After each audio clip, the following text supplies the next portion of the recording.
What happens when a place becomes a beacon of love for Jesus simply by serving people food? What happens when four guys allow the Holy Spirit to do what the Holy Spirit wants?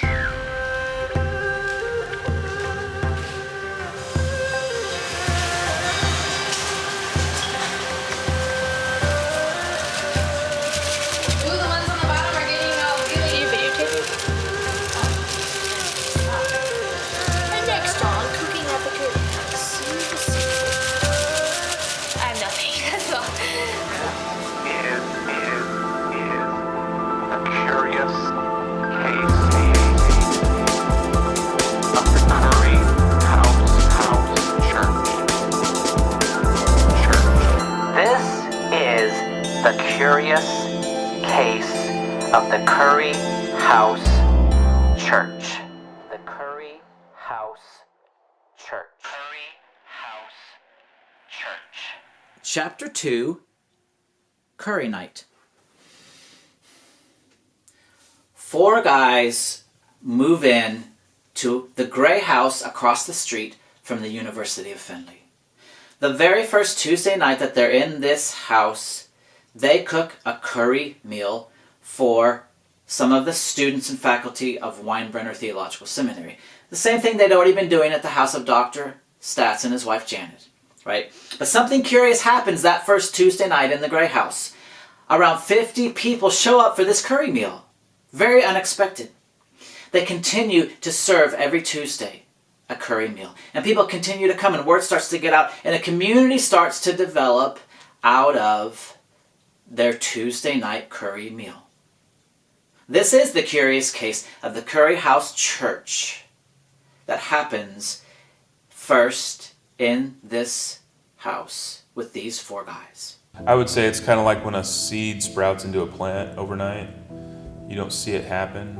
You have a seed in the ground and all of a sudden the next day it's, that tall. Mm-hmm. And that's what happened.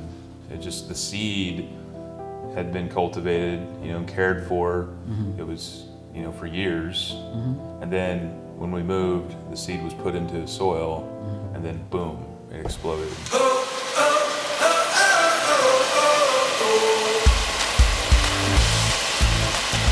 That looks like coleslaw.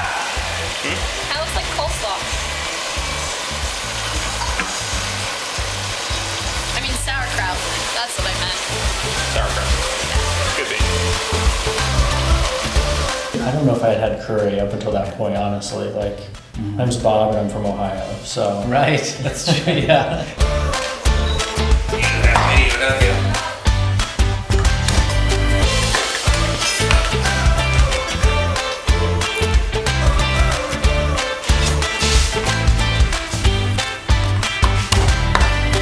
I think prior to that, people did start calling us Curry House because every Tuesday we were serving curry and getting to know the students. I think I had that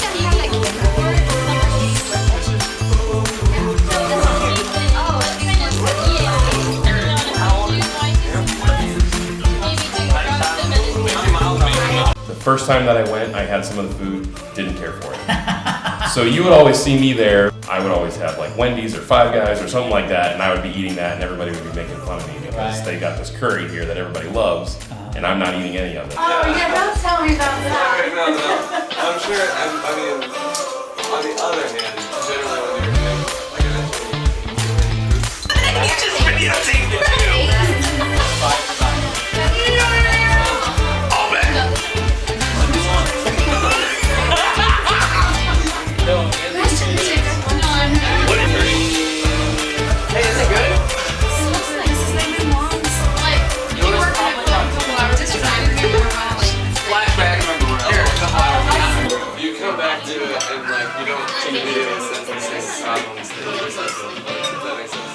Oh man!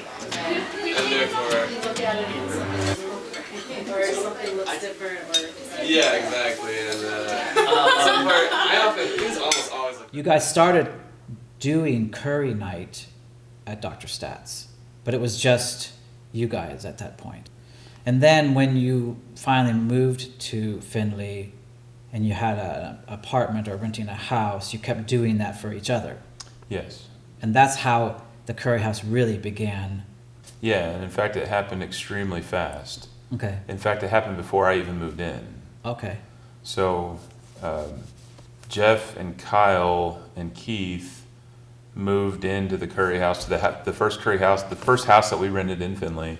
They moved in, and I still needed a couple of weeks to wrap things up with my parents, make sure they were okay, pack some other stuff up. And in the 2 weeks, from the other guys moving into the house and me moving in, there was already 50 people eating in the house that I didn't know. On Curry nights. On Tuesday night. Okay. It happened on Tuesday because we had class on Tuesday. Right. So we had class on Tuesday evenings. And so Jeff and Kyle and Keith had made curry for Dr. Stats and his wife. They invited a couple other professors, a couple other students we knew, because we had a house and a little more room than the Stats had. And we thought, well, you know, their thinking was, let's make dinner at the house and then go to class. And that's what they did. But just 2 weeks of that turned into 50 college students from the University of Findlay, foreign students, a lot of Indian students. It just naturally kind of wafted out into the air that people were making curry. And so I was very taken aback when I moved in. They told me, I moved in on a Saturday, and they said there's going to be some people coming over for dinner on Tuesday. I'm like, okay. I didn't expect 50 people to show up at the house that I didn't know. Not from the seminary, not people that we knew, not including those people.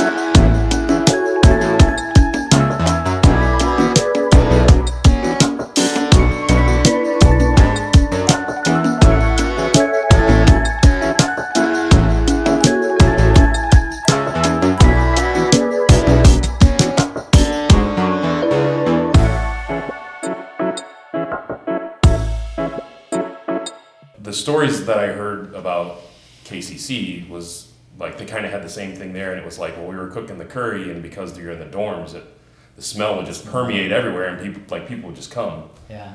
And I think it was a similar kind of thing in Findlay. It wasn't like the actual smell of the food; it was just like people hearing about this thing. People would tell their friends.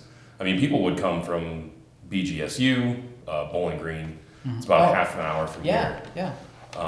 So, because Jeff had connections with people who were doing Campus ministry. Yes, it was campus ministry. I forget the name. Crew. Crew. Yeah. Yes. Yeah. So he had some connections there, so people were coming from there, and because the seminary attracted people, like Dave was from Indiana, there were other people from who weren't from Findlay. So it was just an interesting mix of, and like I said, there were a lot of foreign students as well from the university. So it was a lot of, the bigger crowd was younger. College age. Yeah. But there were people of all ages that came. It was just like the perfect environment to form new friendships and meet new people. And if I remember correctly, for me, it was at a time in my life where I had some friends who moved away the year prior. So this sort of filled that void, and it was just exciting because it was new people who had moved here from somewhere else. It was, again, the international students, other college students, and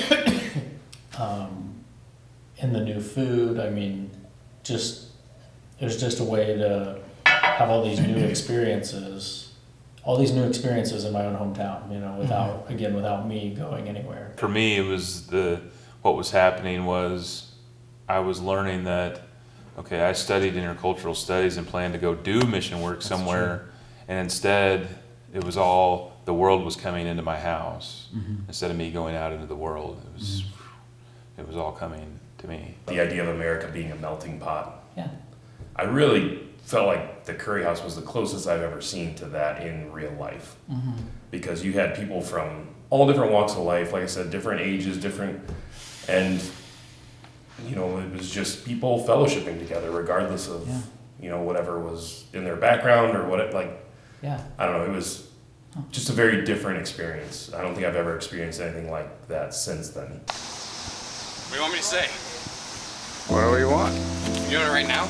Yeah.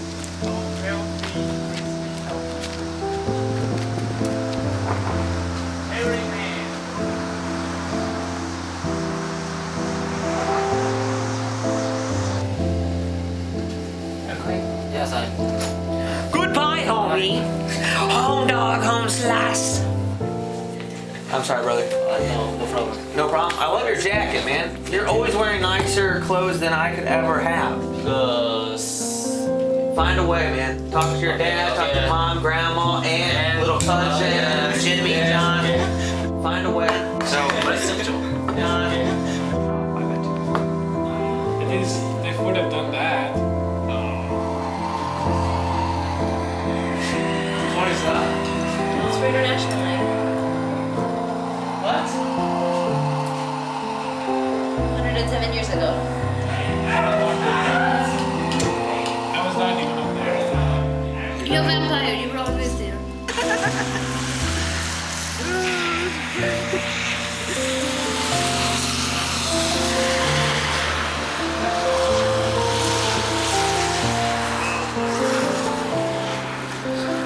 One more time. There's no one more time, buddy. Kyle didn't get to see. Oh, don't see it on here.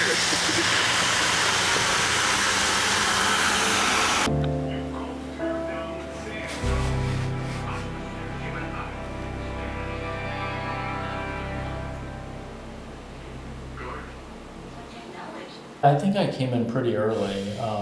So they started in 2008, met every Tuesday until sometime in 2012.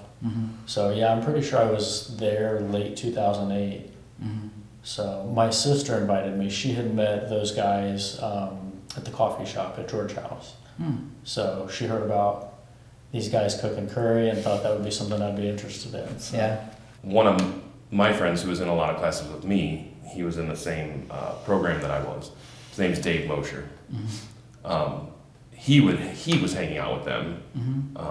At the time, I was still living at home with my parents in Lucky, so I didn't have a whole lot of free time in this area. Basically, he was coming from there, and I think he had time to like mingle around or whatever. So he knew the guys before I did, and he kept saying like, "Oh, you should come hang out with us. Like, you should come." And I always was like, "I'm just gonna go home. Like, it's a kind of a longer drive, whatever." Yeah. After we had graduated, he's like, "I'm going over there right now. Why don't you just come with me?" So I went over there, and I mean, we hit it off right away. And so then it just kind of snowballed from there. Doing the curry nights, hanging out with those guys, we would just, the guys would have like a prayer time together. We'd take communion together. Just a time of like really bonding together. When it first started to happen, were you immediately thinking this is the Holy Spirit and this is ministry, or was it just kind of at first just trying to keep up? Just trying to keep up. Okay. What's happening? You know, there was so much going on. I was focused on, okay, we're starting our master's degree. We're not starting our master's degrees. We're continuing our education. We're going to school. We only have to go to school one night a week, but on the same night, all these people are going to come over and eat in our house while we're not even going to be there half the time. And so none of that made any sense. And so it was just and then the amount of food just kept growing, you know. Right. And none of us had jobs yet, and you know, I was taking loans out to pay for school already, and my loans also to help pay for the rent. And so there was no, we're going to do this ministry for God, and you know, it's going to be great, and none of that was going on. It was how do we survive? and not just survive, but all of a sudden feed all these people we don't know, and deal with the traffic of people coming in and out of the house. Sometimes, not invited. Sometimes not on Tuesday when it was planned.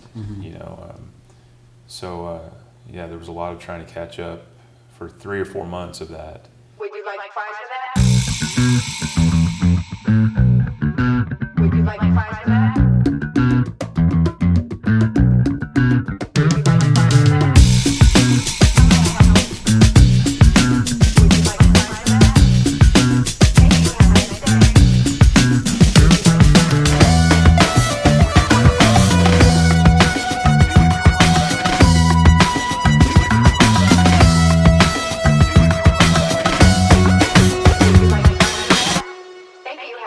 Keep in mind, you've got 2 Indiana boys, a Kentucky boy, and I don't know, Keith is from Kentucky. No? Ohio. So you got 4 Midwesterners, and all of a sudden curry. Yeah. I mean, it was very far from our culture. The introduction to curry all happened in dorm rooms, and Jeff coming to my house or coming to your house and other people's houses and cooking and exposing us to that, because I'd never been exposed to Indian food in any way, and the first smells of it were, offensive to my palate, American palate. Was it olfactory? Yeah, olfactory. Yeah, I wanted to reject it at first, but he consistently brought those aromas into my environment, and I was converted, as was Kyle.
Of the Curry House Church.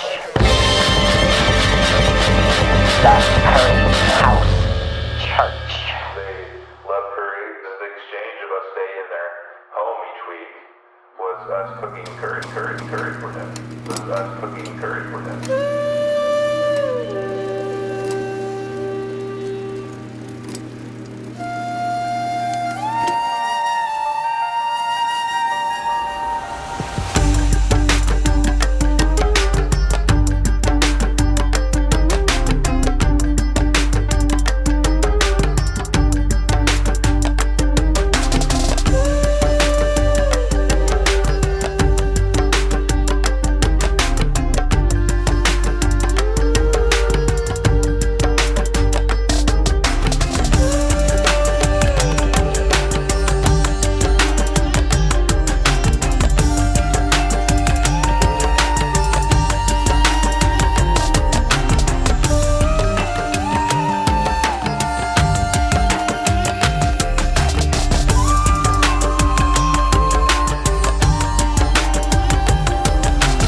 Well, that was Chapter 2 of The Curious Case of the Curry House Church. And I'm here just to remind you guys, we've got 5 more episodes left. They release every Wednesday for the next 5 Wednesdays. So, like, subscribe, that would help. Share the video, share the episodes. you know, get the word out. I think a lot of people need to hear the story. It's a great story. It's a story of people that are seeking God in a place, in a time, that are sacrificing and willing to let God lead and willing to do whatever it requires. And so I think it's a good story, and I think a lot of people need to hear it. And I really appreciate being able to bring this story to light. It's been a lot of fun. It's still a lot of fun. And like 5 more episodes, there's a lot more to tell. So keep watching, keep sharing, keep letting other people know. And thanks for watching, guys. I really appreciate it. Love you. Bye.